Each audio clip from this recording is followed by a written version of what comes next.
I think it's very useful, and I'm very happy that they had this conference. These are obviously extremely important issues. I came away depressed, however. Even though there are many good ideas that were expressed, I'm feeling more and more that there is less and less chance of a solution to this problem that has exploded in the last year or so. And I believe that there are certain issues that weren't mentioned in the conference, and it's politically sensitive.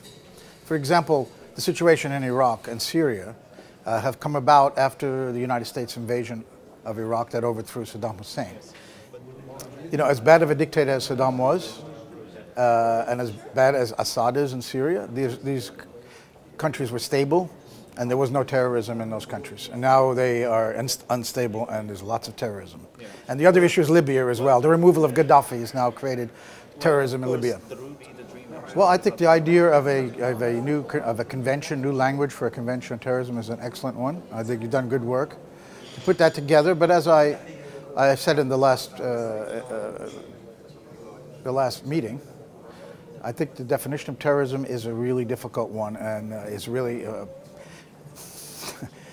it's too complicated, because I think too many people are looking at it as whether one is legitimate use of violence in an occupation, for example.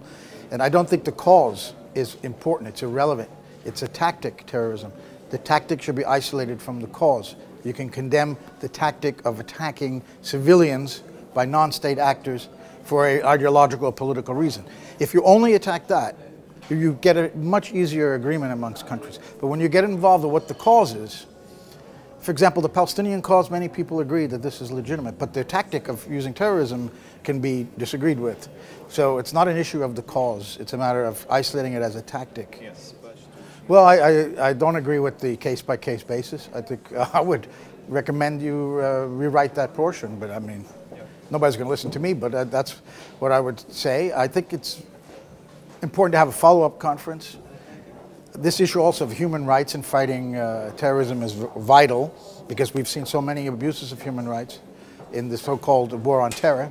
So obviously that is something that has to really be brought forward more and more and spoken about more. And governments that are fighting terrorists have to really get the message that groups like yours, that governments, that people are fed up with being victims of the war on terror inside Western countries, for example, through mass surveillance, and the fact that the war on terror creates more terrorists.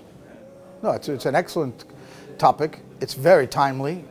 You could not have thought of a better time to talk about this, and I think there's going to be more. There'll be probably more conferences like this from other groups, and hopefully from GNRD as well.